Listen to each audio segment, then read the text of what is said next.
Okay. So, good morning, everyone. On behalf of Visleges Law Practice Advocates, I would like to extend a very warm welcome to all of you for the 18th Redevelopment Roundtable Discussion. This is the first time that we are doing this discussion online. We have done the previous 17 discussions in Mumbai and Pune in person. So, redevelopment is often seen as an exciting opportunity to get a new and better home. But as many of you know, the journey from the first discussion in a society meeting to finally signing the redevelopment agreement can be a long and sometimes complicated one. Before we get into today's session, let me just introduce to you what redevelopment roundtable discussion really is. It is a practical discussion forum for housing societies to come and discuss the challenges that they face in redevelopment. It is an awareness initiative started by Visleges Law Practice Advocates. And through this platform, we bring together housing societies, legal professionals, and experts from different areas of redevelopment to discuss challenges that societies actually face during redevelopment. The idea is not to discuss law in isolation or to overwhelm anyone with legal jargon, but to look at redevelopment from a broader perspective, covering the legal, technical, financial, and practical risks. We share case studies and the solutions to the problems in this forum itself, and it builds a very informed redevelopment community.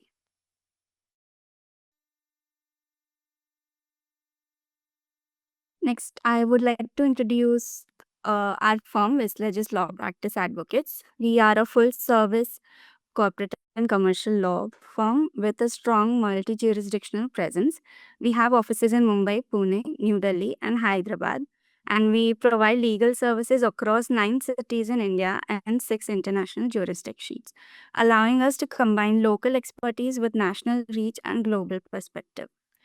Redevelopment and real estate form an important part of the firm's practice, and our experience working with housing societies and various stakeholders has taught us something very important. The more clarity you have at the beginning of the redevelopment process, the fewer surprises you are likely to face later. I would like to now introduce the speaker of today, Mr. Rahul Hingmire. Rahul sir is the managing partner and co-founder of Visleges Law Practice with over 17 years of experience. Um, he has worked in redevelopment and real estate sector for a long time, which has enabled him to come up with the solutions for almost every problem that you could think of. His work also extends beyond India through his involvement in several leading national and international business and professional forums. He is the president of an educational society called Bhagyodaya Multipurpose Education Society, and he's the chairman of Maharashtra Chamber of Commerce.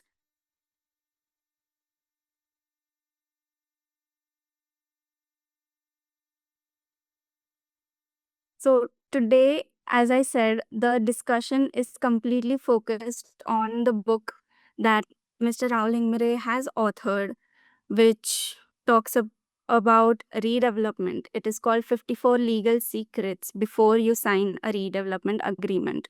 He's also the author of another book called India Restructured. Redevelopment is a legal and financial and strategic decision, not just a reconstruction. It enables you to ask the right questions before selecting a developer or approving any terms in your redevelopment agreement. It can shape the future rights and security of society members for decades to come. It will also help you identify risks and insist on proper contractual safeguards.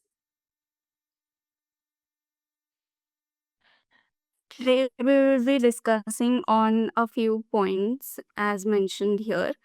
Choosing the right redevelopment model is the basic thing that you will have to put all your energy into. Conveyance, title, and property documents.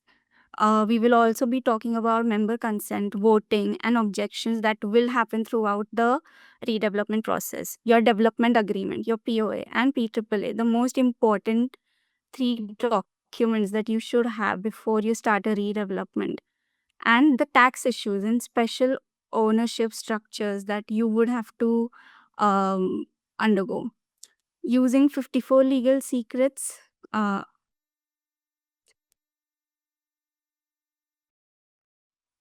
Using 54 legal secrets before you sign a redevelopment agreement as a practical guide to identify risks, ask the right questions, review documents, and make informed decisions throughout the redevelopment journey. I would now like to call Rahul sir to take this session forward. Thank you, Ridhika. Thank you for this wonderful introduction. Good morning, everyone. Thank you for joining in sharp at 11 o'clock today.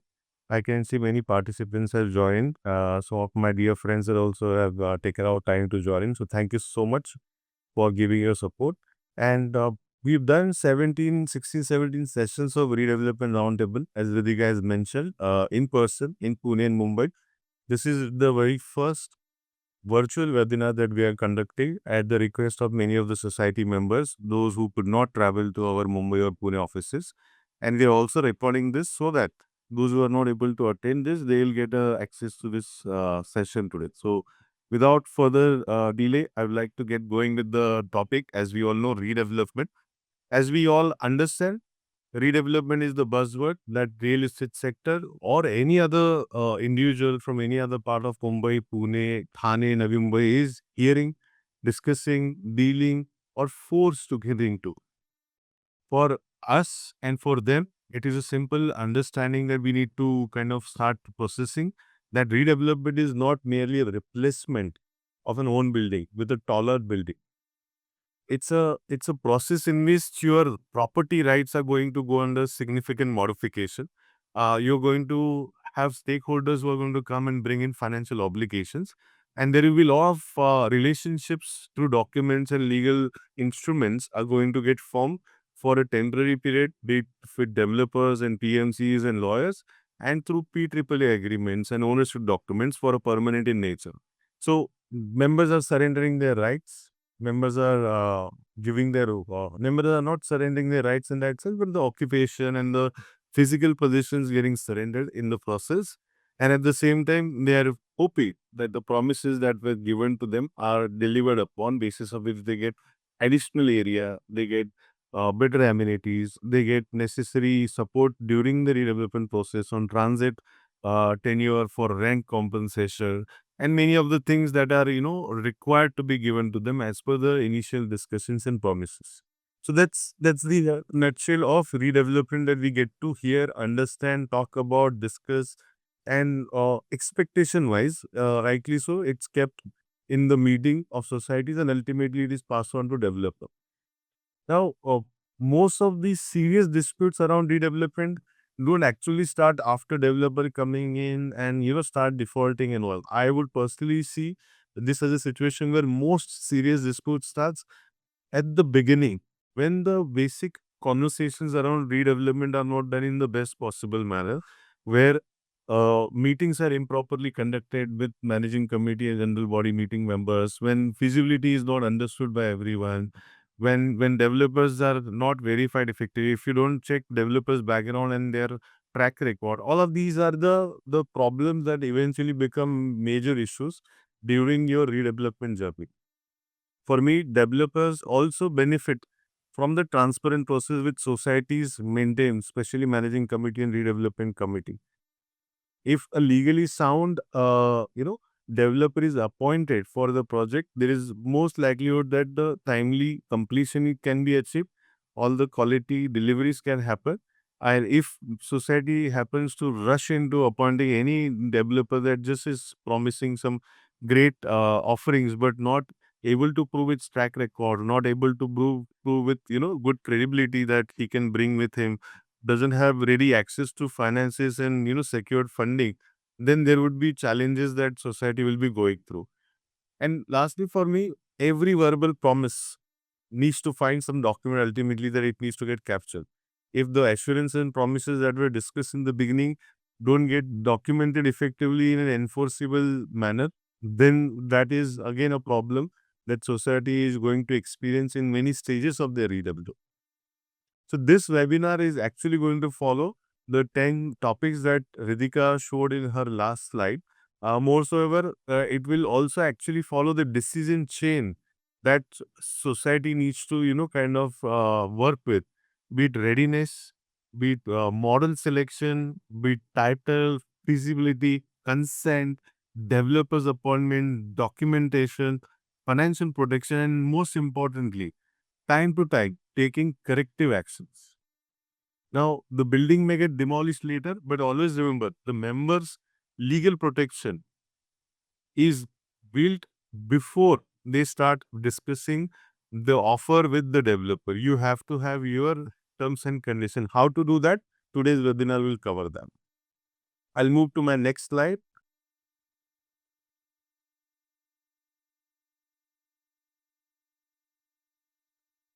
It starts with which redevelopment model actually fits your society. Many a times we hear new concept, new topics, new success stories through news articles. We get to see some redevelopment happening in your vicinity, and all of that impresses upon us that redevelopment is doable, possible, but it varies. Uh, you have to choose the model only after understanding about your plot, your records, the location of your plot in terms of DMC's plans, your DCPR plans put in regulation. I would strongly recommend that society should not jump into any conclusion of selecting a model just because their neighboring plot pertaining society has gone through a model, gone with a model with a developer, or gone with a model of self-redevelopment. A society should not choose a redevelopment model because they have seen some completions in their vicinity.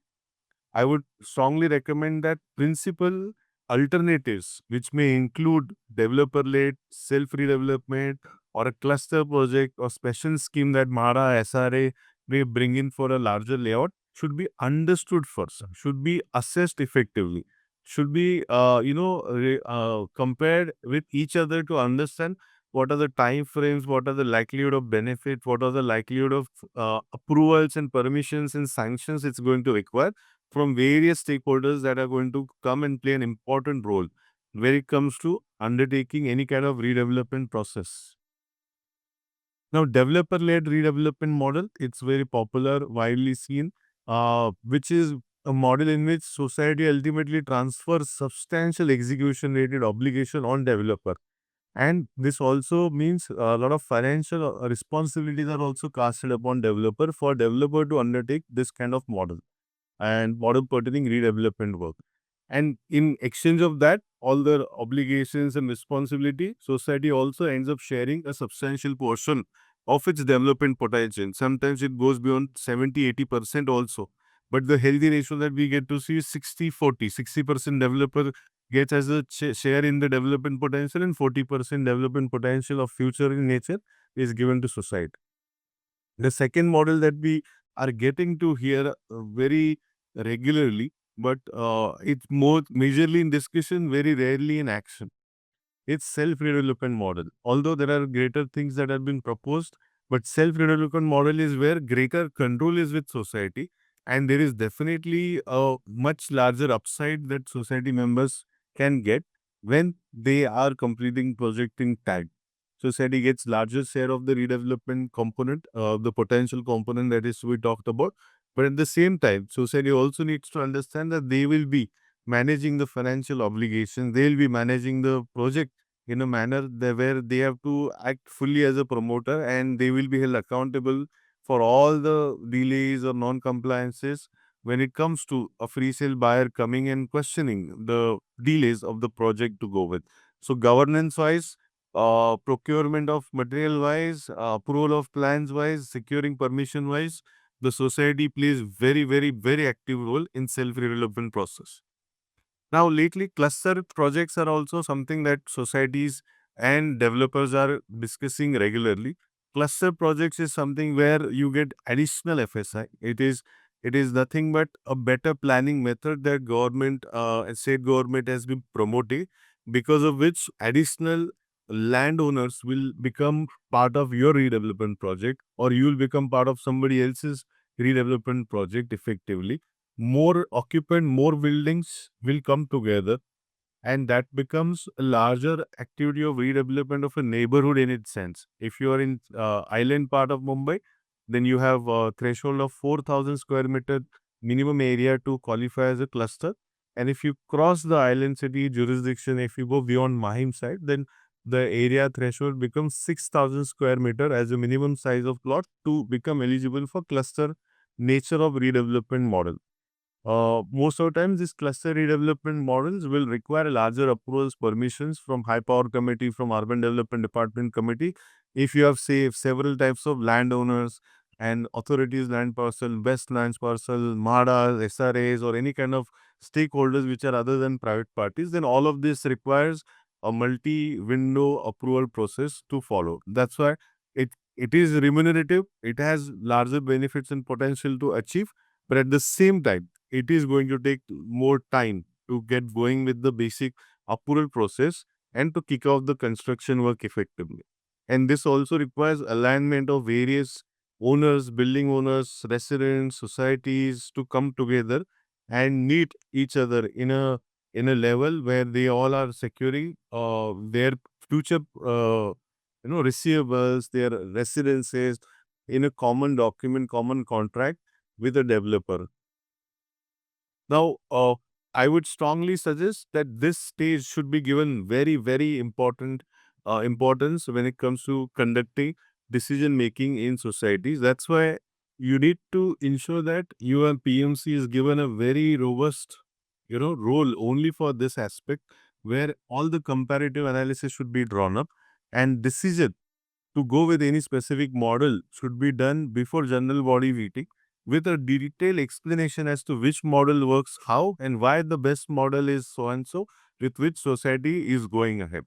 Always remember that the model offering the highest headline may not benefit or may not offer the best and safest method and way forward. So always take a very calculative, very verified, and very practically suitable model for your society. That will be the key decision that you'll be making in the initial stages of your redevelopment. Moving to the sequence of redevelopment process that we need to go about doing. Idea is society should come together, society members should come together to actually evaluate what they are actually, thinking about process of redevelopment. Is this necessary? Is their structure requires repairs, or it is mandatorily, needing replacement of original structure, old structure with the new structure?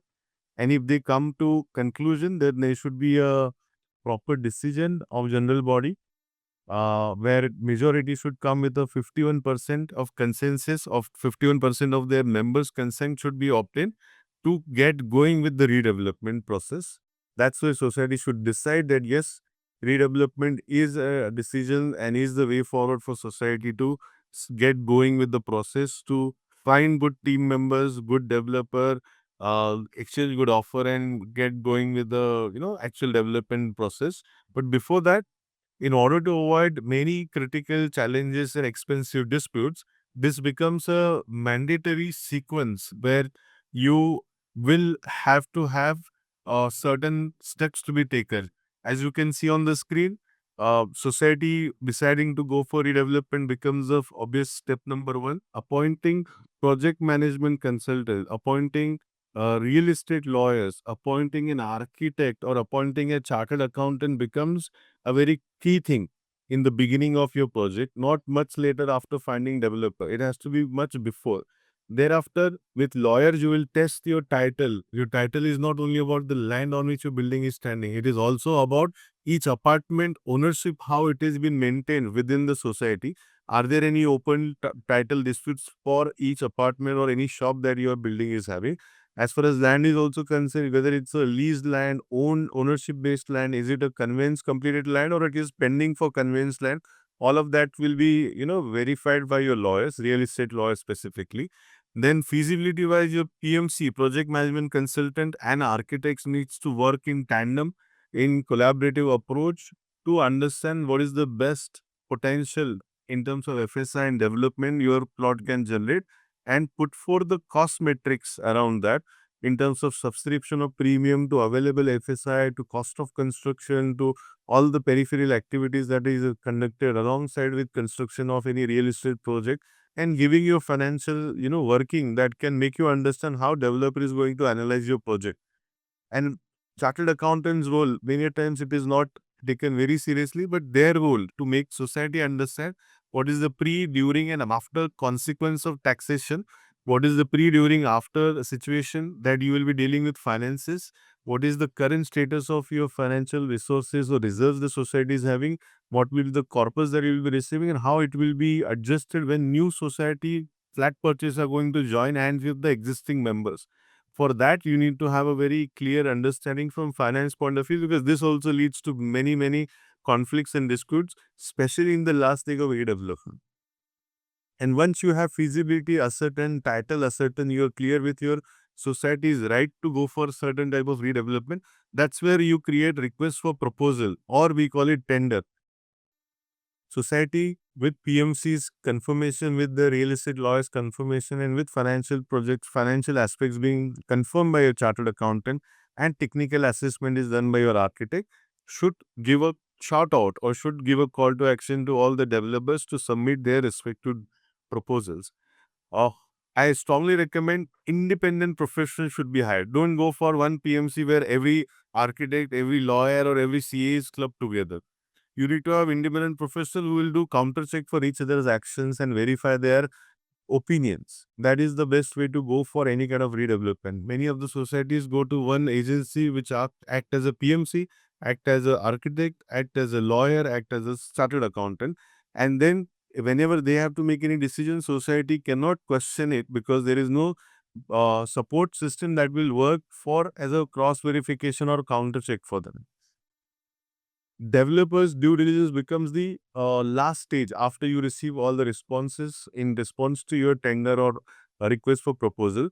And developers proposals needs to be compared by PMC on the technical aspects, financial aspects, proposal aspects level. On the legal aspects, the legal real estate team should review the developer's track record and their pending RERA cases, pending real estate cases. And at the same time, financial due diligence also should be done by the CA, who can understand from the balance sheets of the developers' previous projects, the companies that developer is setting up for each project, or if there is a group company, to assess the financial health of the developer to see whether the developer has muscle power, money power to pull off this kind of project, or the developer is dependent on any kind of external borrowing. Has the developer actually secured that external borrowing? So all of these things becomes very important for anyone who is going to go through this process. This is pre-developer appointment sequence that will prevent multiple disputes that can happen. And when this sequence go wrong, when you first appoint developer and do all these other things, or when you first send out RFP and then you start appointing lawyer and all, then there will be a lot of challenges that you may end up facing. And even a good commercially sound project can become unviable because of that. Therefore, after general body meeting, please make sure the sequence is followed without fail. Now, many a times we assume that we are sitting in we are having our flat for last 30, 40, 50 years. Our society has been enjoying on the corner of your property, plot, all podiums. Nobody has obstructed or restricted view. And that is the reason why we are allowed to go for redevelopment whenever we think it's fit and fine. Unfortunately, uh, irrespective of how many years you're sitting on a land parcel, if you are not taken step, if your society has not taken steps to secure the ownership of the land on which the building is standing, you don't have right to go for redevelopment. Many a times we come across situations where societies are yet to get ownership of the land from the previous developer who had developed 50 years back their project. And they are talking for redevelopment with developers and appointing PMCs and all. That's utter waste of time. First, you secure ownership of the land. Thereafter, you can see all the other future things that you can do. So, verifying the conveyance becomes the first important thing. That's where your real estate lawyer can come in and help you understand if you have valid conveyance or not. Sometimes we see societies having conveyance, but that has encumbrances. How to get rid of those encumbrances? Sometimes we see societies have initiated the steps to go for conveyance, and they have orders of deemed conveyance, but they have yet to fulfill the conditions that have come with the deemed conveyance order. Again, that is also a half-done job. Sometimes the societies have lease. They don't have ownership. And they think with the lease also they have right to go for redevelopment. Some of the societies miss out on important terms and condition of their lease, which has conditional, which has stipulations, which have to, have consent of previous developers or consent of lessors. All of those things become very important. And understand that developers offer are going to be based on your potential of the land. Developers offer will be also basis of the title that society holds. If your society doesn't have clear title, developer is going to not be convinced to commit to any kind of project. And if developer is doing it, he is going to do with lot of ifs and buts, basis of which you will have a challenge and you are a situation in which you will end up getting this conversation of proposed redevelopment stretched to the point till the time you don't secure the title. Always remember, if you don't have ownership, no developer will be getting his plan approved from BMC. If the plans are going to get approved, no project can go on floor for any kind of sale or any kind of proposal or any kind of RERA registration to happen. So no title of the land or no conclusive permission to go for redevelopment under your lease deed means no redevelopment that can happen. So be very mindful and very clear about that. The membership register, members' records are also critical.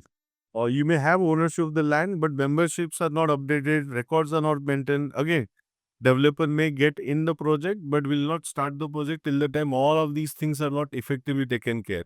So who is the owner of the land, whether it is owned by a, currently alive person or deceased person. If there is a deceased owner, whether the succession pertaining proceedings have been taken or not. HUF was owning the flat, whether HUFs, all the Karta and all the co-parcels are very much in alignment of the redevelopment process or not.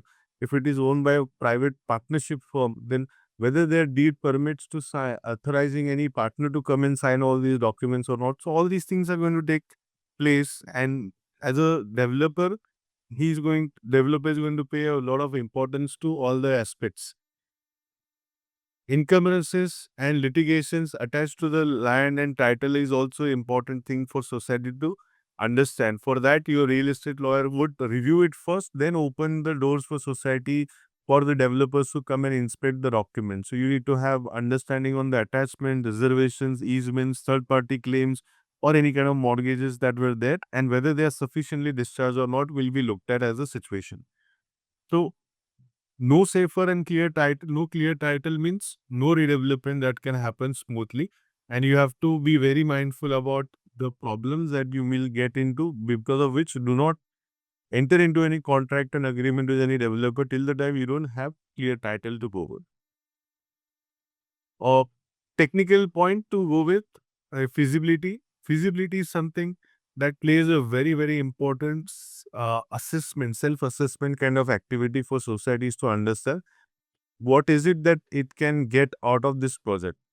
A structural audit can answer all the questions regarding the existing building safety, and a feasibility can give you answers to what can be achieved if it is to be redeveloped as a building and to be increase its floors, increase the amenities, also do a commercial assessment whether this redevelopment process can get any benefit because of the additional FSI. It also needs to understand from the architect's angle, the road width it will require for fire access, the setback that it may experience due to road widening. It will also need to understand what are the reservation under the proposed DCPR plan. All the aspects will come into effect, and that's why understanding feasibility should be very important task. Uh, I strongly recommend society members to get themselves familiarized with their feasibility report. And if feasibility report is not prepared while you are discussing redevelopment, it's a big red flag. You need to have your feasibility report first in place. Then only you can make correct offer or understand whether the offer that you're going to get from developer is a valid or not. Otherwise, members will end up saying yes or no to a vague assumptions, and that can change depending on how the rules and regulations are going to be decoded afterwards before approvals of plans and process. Society should not permit a developer to control the preparation of feasibility report. This should not be done after developer is identified and all. This should be done much before you even open your doors of society for developers to give you offer. This should be done with your appointed TMC, who should be working with the architect to understand what kind of potential the project, the plot holds, and basis of that, that explanation should happen to you to understand what is the feasibility that your plot area is going to have. My sincere suggestion and offer is, suggestion is, please go through the feasibility very mindfully. It's not a complex document. It appears as a lot of technical information, but it's all easy to understand. You are all going to get benefit of that as a project. So all beneficiaries should be well aware about each and every component of feasibility. That's when you can ask the right question when you are leading your development agreement, your PAAA agreement. If you ignore your feasibility report assessment, you will not be making correct judgment and taking correct judgment or decisions when you are dealing with your own PAAA agreement assessment or development agreement assessment effectively. Quickly moving to the next part, consent. A very important stage and very known stage for conflicts, disputes, disagreements. Every society has a different set of members. Not necessarily every member is in alignment of going for redevelopment. Many reasons are there. Some people are attached to their old premises. They don't like to have the discomfort of 4 or 5 years. Certain members have recently renovated their apartments. They don't want to again let it go down the drain. Certain members have senior citizens and some people who are not keeping well. They don't want them to experience the shifty and the impact of that. Many people are having lined up some key events and functions in their family, weddings or certain important thing. That's why they don't want to vacate. Many people are not clear what is redevelopment exactly all about, and they have only heard negative news and stuck project pertaining updates. So a lot of times, this resentment, this resistance is not openly discussed, but the majority only sees the minority's negative approach. So while we have to deal with the situation with clear majority aspect, but at the same time, whoever is controlling the society through management committee positions, they should ensure that proper notices, proper disclosure, right quorum, effectively allowing everyone to vote all the valid members, and maintaining proper minutes should be the mandatory process for every single conversation that you're going to have in society as a UGM, AGM or committee of managing committee meeting or redevelopment committee meeting to go with.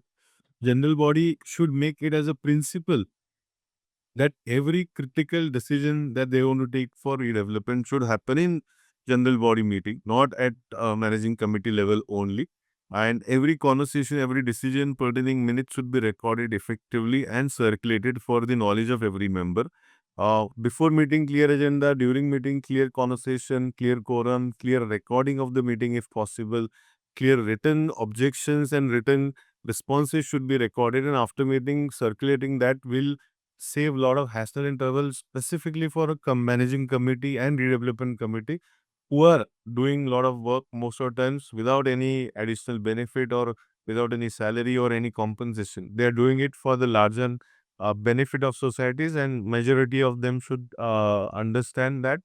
At the same time, we unfortunately see some societies in a over enthusiasm way or in a zeal of doing the redevelopment work faster. Sometimes they end up ignoring or overlooking some of the issues that are critical from formation of forum point of view, from the point of view of not entertaining dissenting members' objections or understanding or responding to it, and allowing some backdated minutes to happen and changing the content of the minutes of meeting randomly, unilaterally. All of these things are big red flags, and it's a recipe making for disaster and getting your society's managing committee, dismissed, suspended, getting administrator appointed kind of situation. And also, it's an invite to a criminal proceeding. Also, we have seen situations where such manipulation in record have made situations so worse that more than 7, 8, 10 members have then made party in criminal cases and offenses. So those who are in office bearers positions, they should be also very mindful about the fact that all of these things are not going to be taken only in civil case or civil scenario or cooperative court proceedings se- uh, you know uh, segment. It may also take you to different courts and proceedings. Therefore, maintaining all the record, understanding that every member has the right to voice their opinion, and ultimately you have majority to go with, that is 51% of the total members. And anytime that you are conducting meeting to take decision whether to go for redevelopment or to appoint a developer, follow 79A protocol as much as possible and secure 67% of the attendance of the membership, so that you qualify the quorum, you qualify the consent part, and you are doing all the required thing. If possible, record all the meetings effectively through camera, so that anyone who is not there, anyone who happens to forget what was said or discussed, all of that can be preserved and recorded and shared whenever it is required, so that managing committee, redevelopment committee, all those committee members who are taking proper steps, their job is recorded effectively, and the record becomes self-explanatory in nature. Since uh, we are also experiencing a lot of discussions and debate once we start getting the offer from developers, we have to be mindful about the fact that the offer to invite, the document to invite offer also is mindfully created, wherein you are testing the developer's financial capacity, track record, their prior era project pertaining standing, their solvency, and their disputes that are pending for the courts of High Court or Sessions Civil Court or Cooperative Court or any other courts wherein society or their past stakeholders have dragged the developer, or developer had to go to court, or developer is facing any kind of consequences, all that to be understood very clearly. For that, disclosure should be sought effectively. You should also understand that developers don't use one company to do all their real estate projects. They are also having good advisors with them. They always go for one project, one company approach. So you need to understand their past company's track record, which were instituted, which were established for one project at a time, kind of things. Your RFP document should have a common format for all of them to submit details. It should not be left to them to determine and design their own proposal. You can then, because you can have very similar method to then evaluate and compare their offerings, their proposal to you.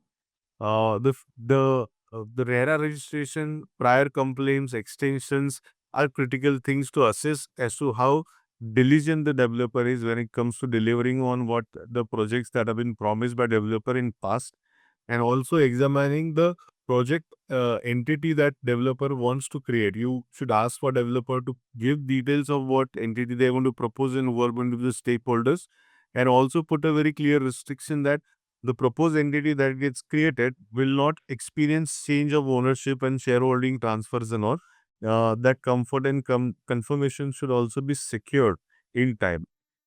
Make sure your scoring methodology to get to the best offer in response to RFP that you receive is done in a transparent manner, and ultimately it should be disclosed to general body, so that which developer was selected and which developers were rejected. All that is again forming part of your society record, and it is understood clearly by everyone, so that it is not a problem that is coming back to you in future as to why we went with one specific developer. Your explanation should come in very clearly. So, I always indicate and I always share many of the experiences that we see some of our societies experiencing, that the highest offer doesn't mean the developer who is promising the largest area or most corpus is the best developer. It is to find a best developer. It's combination of many things. Most importantly, the track record, visiting the project to assess their construction quality, and what happens after the handover, for how many years the project remains very strong and steady, and for challenges and problems that are experienced by the residents, how promptly developer has responded to that. Developers' financial capabilities keep changing, so you have to assess.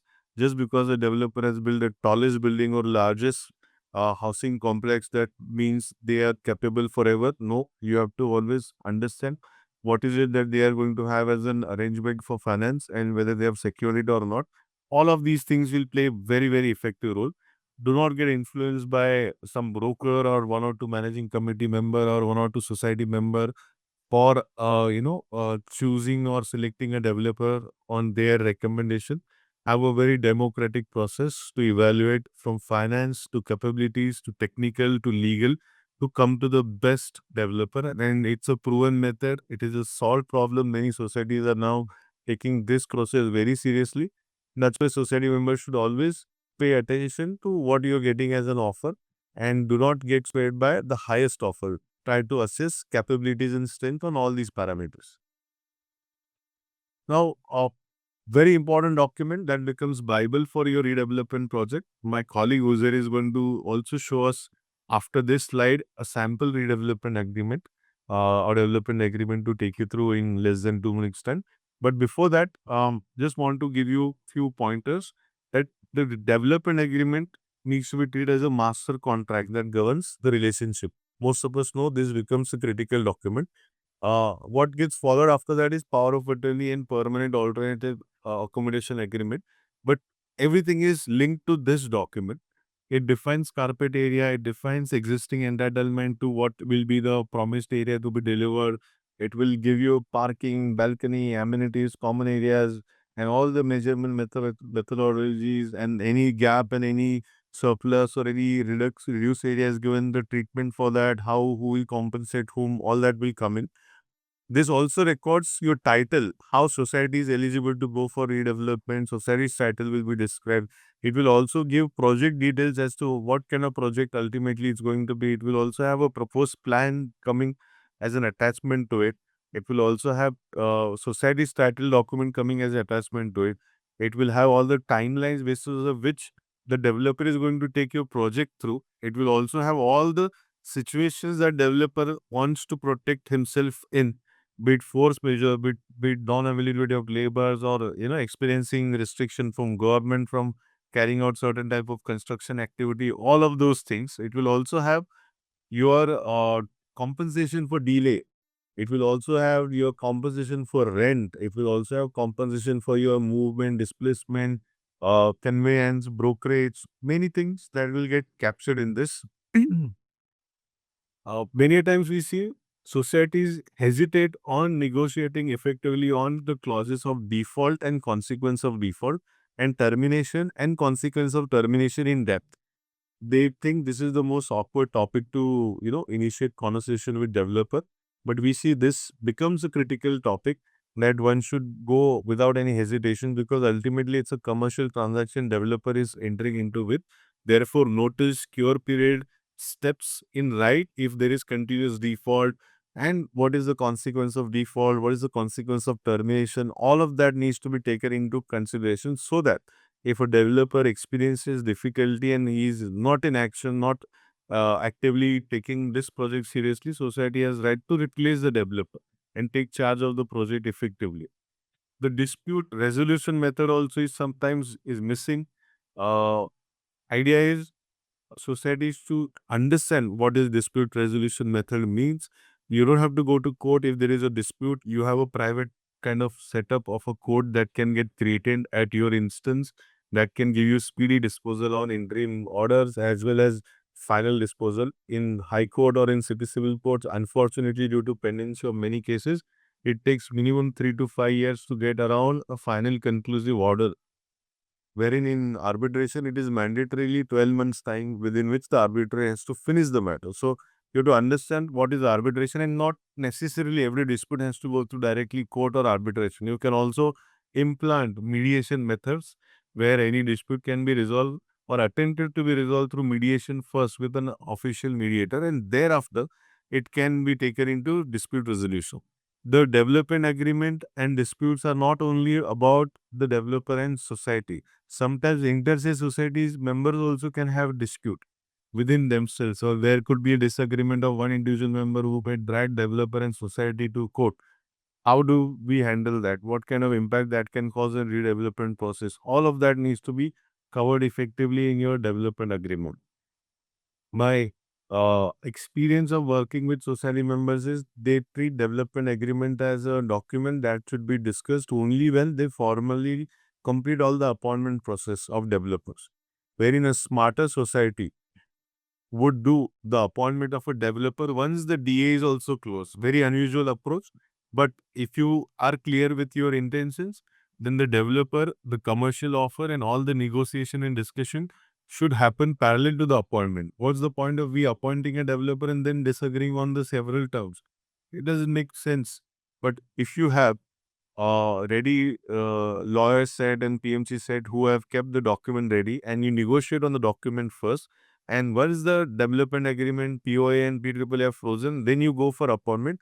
That will save a lot of hassle for you as a society. Very rarely societies adopt this approach, but we strongly recommend to go for this. Saves a lot of time, hassle, and developer has very clear timeline to then get going with the approvals and process for vacating the premises, getting the possession of the premises, and going for the IOD kind of tools. So before we move to the next slide, I am going to stop the screen sharing and I am going to ask Uzair to quickly take us through one sample DA, Uzair, if you can take us through.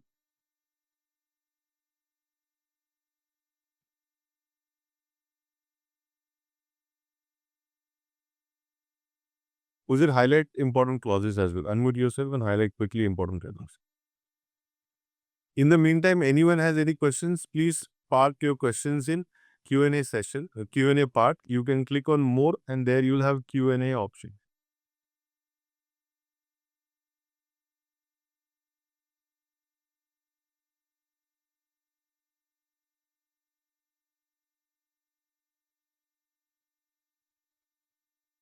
So these are the clauses pertaining to reps and warrant that a developer should give to a society and its member.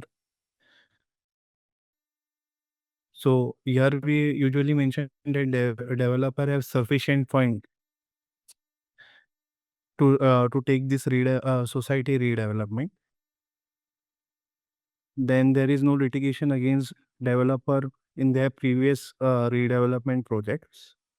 There is no insolvency proceedings against the developer. So all this taken care in this clause where we clearly mentioned that developer has given reps and warrant to the society. So in short, this cover regarding litigation, regarding past litigation with regards to previous projects, RERA litigation. Now the important clause is regarding development right. When the society have given development right to this developer, in exchange of that, the developer will give a new flat with an increased area. So that is already covered in the offer letter, but we particularly mention here with the variation clause that the new flat should not vary from more than 3% or less than 3%. In case it varies from more than 3%, then developer have to compensate the member at the rate of 40,000 per square feet, depending upon the ready reckoner rate of that plot, or on the rate on which the developer is selling the premises under RERA. Now, this is regarding FSI, how he will use FSI. So in this, we also mention if there is any increase FSI after IOD or before IOD, then the increased benefit, the increased FSI after deducting the cost to obtain the same will be shared between society and developer in the ratio of 50-50, 40-60. That is totally depend upon the commercial discussion between developer and society. Then approvals of plan. Before the developer submit the plan to the authority for its approval, it should take approval of the society. And there should be a time period to that within 30 days.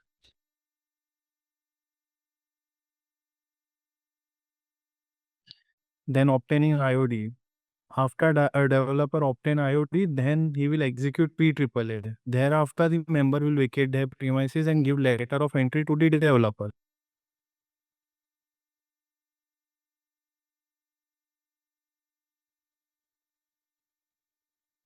Allotment of flat will be through lottery systems by the society or floor wise, the original allotment system.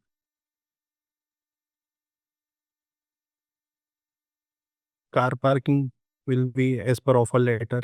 and commercial discussion between developer and society. Now the most important part is compensation to the existing member. Here we will cover corpus point, that the member will receive X amount on per square feet of their existing carpet area, which is approved by competent authority. Then rent will be as per offer letter. How it will be given? The first 12 months will be in PDCA, or it will be one time rent. That is covered here. Thereafter shifting and page, that will be also as per offer letter. Now the important part is bank guarantee. Here the developer will provide a bank guarantee or a secure premises. This is an optional between bank guarantee and secure premises. Either society can take bank guarantee or secure premises, or in case both, depending upon the total cost of the project. Usually it is 20% of the total cost. Then how this bank guarantee will be released after obtaining full CC, full OC. Then security deposit.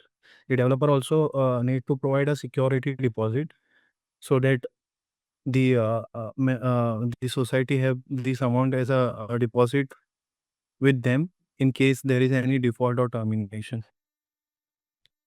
Then secure premises, as I told earlier, secure premises is the premises given by developer in any other project of the developer which is RERA registered and OCF successfully received in that project. So here we have drafted a secure premises clause.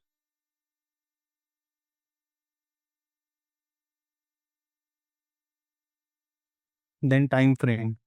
We have mentioned timelines for every stage. Like after executing this DA, within 3 months, the developer have to obtain IOD. Then after obtaining IOD, within 2 months, the developer have to obtain first CC.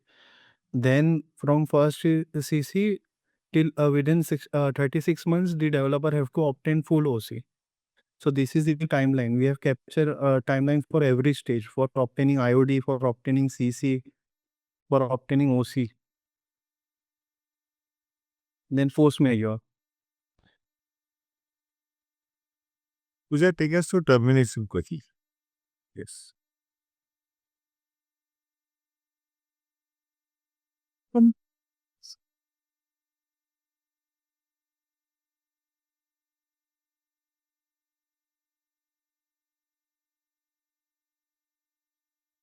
This is arbitration clause as Sir was discussing.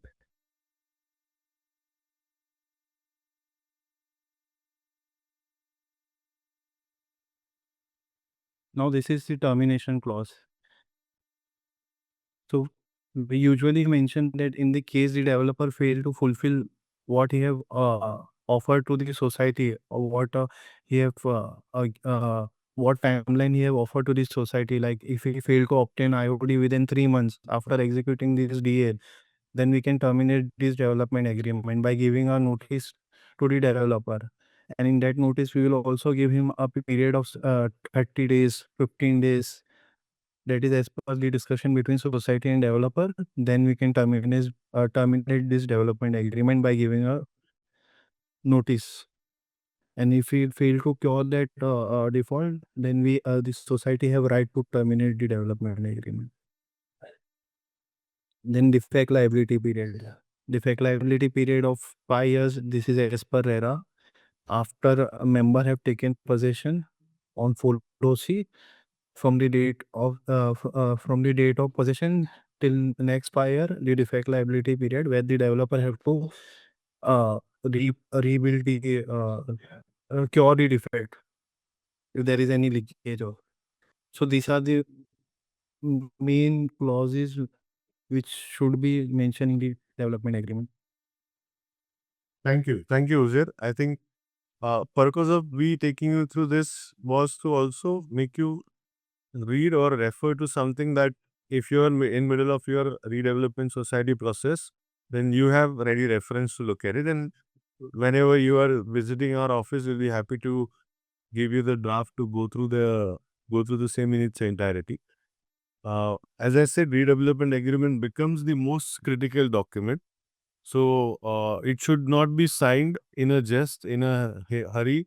It should be signed assuming what can go worst for a situation for you as a society, and then it has to have a counter to that to protect your interests. So imagine the worst and find answer for that. That's how the redevelopment agreement should be prepared. Now, what happens after development agreement as a document discussion? You also need to give a power of attorney. Power of attorney is something which allows developer to take position of society in terms of dealing with several authorities and offices as applicant for permission. So this becomes an instrument through which developer gets to act as your representative, as your agent to go with. Power of attorney generally is given irrevocable in nature. Generally, it is open-ended. Generally, it talks about many things. But ideally, power of attorney should be very limited. It should be co-op the project. It should only for the positive things that developer has to do for the society for achieving the promised objective of redevelopment. In a situations where the power of attorney document is not treated as a very significant important document and developer gets complete right and charged to draft it and keep it as per his comfort, you may end up giving developer some additional rights, powers, because of which he can do something which can be very shocking and surprising for you in larger sense. We've seen a power of attorney that was so open-ended, gave a developer right to put his name on record of society as owner. So on property card, developer's name was added as a developer, and because of that one mistake that society, uh, was kind of ignorant about, no other developer ever show interest to come in as a new developer on that project. Any kind of power of attorney that delegates rights up to developer from society should be only and only positive rights. If something has to be done negatively for society, that right should not flow into this. It should be also coterminous. The power of attorney should be coterminous with your development agreement. If by any chance your development agreement is getting terminated, your power of attorney should have clause which says that if development agreement is not in operation, the power of attorney will automatically get terminated. Power of attorney should be for a very specific identified activity with the duration which is linked to your development agreement pertaining duration. If your development agreement for 36 months, power of attorney should be for 36 months. If it is for 50 months, 60 months, if it's a larger project, your power of attorney should also be for that tenure only. It should have a milestone conditions, and if certain milestones are not getting achieved, then society should have a power to or right to terminate it unilaterally. It should restrict sales of any kind of component that society has been promised by developer. It should allow developer only and only to create encumbrance or any kind of loan only on the free sale area, not on common areas, not on society's rehab component areas. After POA, that is power of attorney, another important document that gets discussed is permanent alternative accommodation agreement. Permanent accommodation agreement is very important for individual members. It should be treated as very important document for society also because society is made of members. It gives each member specific flat pertaining description, unit description, floor, corner, flat number, location, allocation process. It also talks about what is the rent, escalation, deposit, shifting charges developer is bound by to give to the each member. It also talks about all the challenges and problems that the society may go through. And if there is any default that developer causes, then what will be the consequential treatment to that PAAA situation? Again, if for any reason the development agreement is getting terminated, then before under certain stages that you can see that your PAAA agreement is getting executed, it should have a consequential treatment in your PAAA agreement also. You should not have any conflicting or contradictory clauses from development agreement, power of attorney and your PAAA. What we have seen is PAAAs are treated as a very insignificant document and are executed much after near project completion, wherein a smart society and very vigilant and alert members, they do PAAA documentation as a draft closing parallel to development agreement, and the execution and registration of PAAA happens as and when the developer secures intimation of disapproval, that is the first stage pertaining approval of a project, and calls upon the society to hand over the possession of the old building. It is that time the developer and society should insist that members should enter into PAAA agreement before they start vacating their premises. And it should not be only signed and delivered, it should be registered effectively. Whatever stamp duty is called in for that, it should be paid immediately. It is going to be very insignificant, not substantial, unless you as a old member decide to buy another apartment in the very similar flat, or you want to add new area to your old component, then only the stamp duty will increase.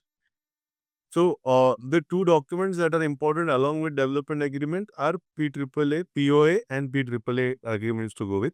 Ozir, if time permits, we will go through the drafts towards the end for POA and PAAA. Right now, I'll just go through the next slide quickly. This becomes financial protection becomes again a very important element of your redevelopment. That's where you have to have awareness, understanding, and support of a chartered accountant, active participation of your lawyer and project management consultant in understanding what kind of rent, corpus, escalation metrics, and completion obligations should be monitored through and through before handover of possession is given to developer as well as received from developer.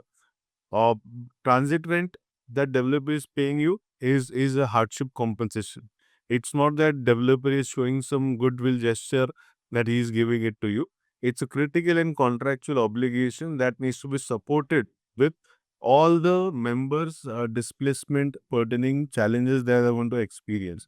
So for transit rent, you need to have a very clear formula. The general method and formula is whatever rent that you will have to pay to occupy a similar size of apartment in the very next building to your building, that should be the rent method to go with, and with the market standard escalation that can be applied. If suppose I am staying in Dadar and next to my building there is a same size of my current size apartment, cost of rent is 75,000, my next 12 months rent should be 75,000, and then there should be 7, 8, 10, 5% escalation coming into that. Date of payment should be fixed. Advance 12 months to 24 months rent should be secured. For any late payment for getting rent, there should be a consequence, penalty, charge should be applied. Your brokerage, your shifting charges, your hardship compensation, your deposits, your tax should be separately quantified and categorized and communicated to society, to developer, and all of that should be secured effectively. We talked about bank guarantee in the DA. Uzair took us through the clause. Bank guarantee is another clause where many society end up giving the claim because they simply don't want to doubt or question the capability of developer, and that's why they go silent whenever developer verbally assures that. But bank guarantee becomes a critical element that is also described strongly as a mandatory activity for any compliance that is to the extent of 79A Directive Principle of Corporate Society Rules. Bank guarantee needs to be insisted for any developer who is shying away from this is a red flag for you to understand their financial strength and capability. Escrow arrangement should be there for all the collection of rent and all the displacement and hardship charges. That is a smarter way to go over. Otherwise, you will keep chasing developers if they don't pay you the rent in escrow account. Then timelines wise, it is subject to you finding very good and diligent developer. You will have challenge otherwise. And idea is that you have to have exchange that is happening of your physical possession for a secured promise. Many societies go for unsecured promise and they face consequence to that. So that's why secure rent, corpus, escalation and completion obligations, you will be at peace and you will be able to wait peacefully for you to get your project completed. Now, this slide of tax ownership issues is again not discussed very actively between lawyers and PMCs, but I strongly recommend members to pay attention to it because individual owners, entity owned flats, deceased owners or joint owners or NRIs, each one of them is going to deal with a different tax implication whenever they get into their development agreement plus PAAA agreement. what they stand to receive as a property versus what gets reflected into their financials could change from the position to position. So there is income tax, there is GST component. If your entity is, then you will have to have a different disclosures and filings that will go in. If you don't own the ownership and if you are claiming to be the successor, again there has to be process and method to be undertaken. And all of this becomes a bottleneck problem point for you to actually enjoy the benefit of this redevelopment process. Uh, Also, if you're not having all the things in place, especially when you're trying to take the benefit of rent or take the benefit of added property value in your name, all of that can result into you experiencing tremendous level of frustration, and many of the society members and managing committee and society members may not be able to help you because it's more like an individual challenge that you will be facing. So redevelopment document should not be signed by you unless you understand and sort out your ownership situation issues and your tax implication aspect very clearly. Don't rely blindly on society's decisions and calls that will be discussed about tax. Each of you individually should also assess your own position and have your chartered accountant involved in this conversation at your individual level. Now, we've more or less covered significant part of the redevelopment process, but what I wish to do as a recap quickly is to verify, to make you understand the 5 safeguards that you should always keep in mind before signing. See, if you understood this conversation that we had today is more about thinking of redevelopment and coming to sign any critical document of DA, POA, and PAAA kind of thing. There are multiple stages of redevelopment, but we want to focus in this webinar majorly on when we decide whom to appoint and what to sign for. So when it comes to getting with this first phase pertaining work, please make sure you keep 5 safeguards in mind. Title, feasibility, all the decisions that you are making in your society are done in compliance of Cooperative Societies Act rules and with proper record being maintained for that. And following a sequence that takes you first to DA, then limited power of attorney, and then the complete and timely executed permanent alternate accommodation agreement before you vacate the premises. And in order to get going with the project with full control of society, you should have an enforceable ban guarantee with proper control and right with you, not at the developer side, with proper escrow to collect your all the amounts and money, not at the developer's mercy for you to chase developer. And with the rent escalation that matches to the industry standard, not random numbers, not low or not too much high that you will find as a difficulty to recover from developer afterwards. And proper default provisions for every possible obligation if it is defaulted, what would be the treatment and method to go about sorting that out or dealing with that. That's why I read the document very carefully. Question every point or situation that you are not able to process, comprehend or understand, and make sure society meetings are being recorded effectively from written record to video recording so that every critical decision is being discussed, dealt with, and then thereafter the decision is taken. And make sure every assurance, every promise is documented effectively in an enforceable format or document, not some side letter, not some subsequently discussed document, so that you will have a complete protection on these things.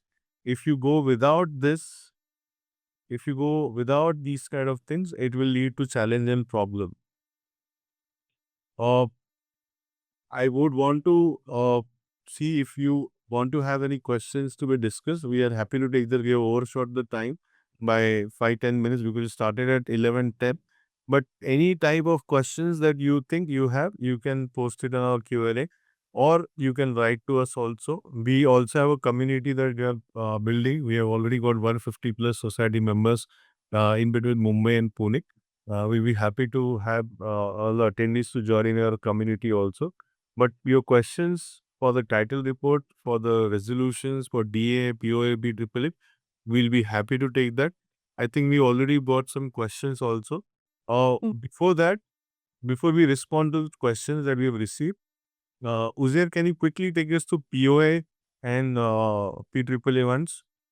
Just highlight 4 or 5 points of each document so that members get to see that.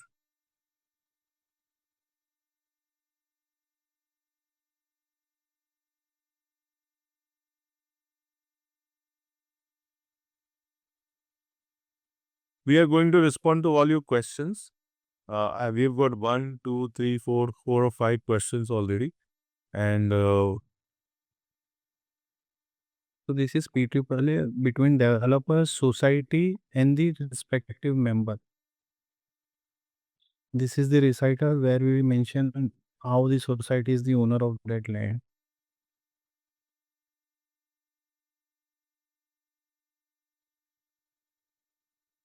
Then the society have conducted SGM where they have appointed developer. So all this cover in the recital part of the P2P. Then the developer and society have executed development agreement. In accordance to that development agreement, member have right and entitled for a new flat with additional area that is covered in the development agreement. So here we mention the member details. The member is the owner of the flat number so and so, which is the old flat. And to that flat, the member is holding share certificate.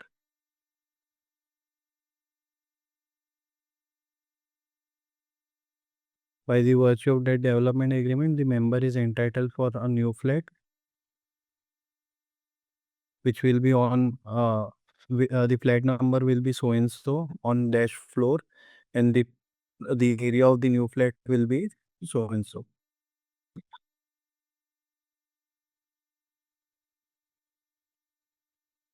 who's it take us to the POA?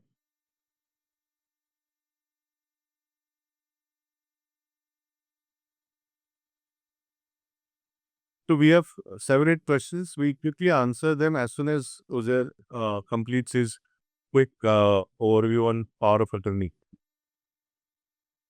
Now this is power of attorney between this society, where society mentioned that we have entered into the development agreement with the developer, and we hereby appoint the developer as our power attorney holder. This power is executed in pursuant to the development agreement.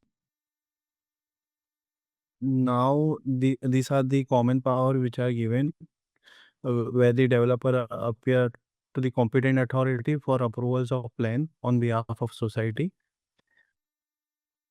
Appear before the collector, tehsildar, talati, MARDA or other competent authority to apply for redevelopment permissions. So this power of attorney is with respect to redevelopment permission only. To appoint architect, to prepare building plan, to sign and submit the plan before MARDA or other competent authority. If there is an height restriction, then we give power to make an application before the competent authority in New Delhi for height restrictions. To apply for IOD, CC. If the plot is not subdivided, the society plot is not subdivided, then we give power for subdivision also. If the property, if the society have convenience, but the name of society is not recorded on property card, then we give power to make application for mutation of society's name on the property card. So these are the general power.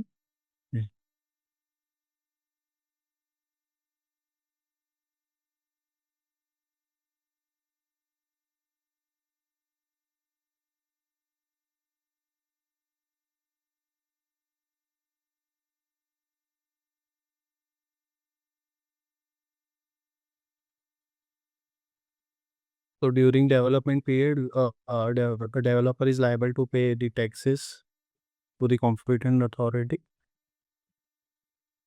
So we give that power also on behalf of society. He is paying taxes.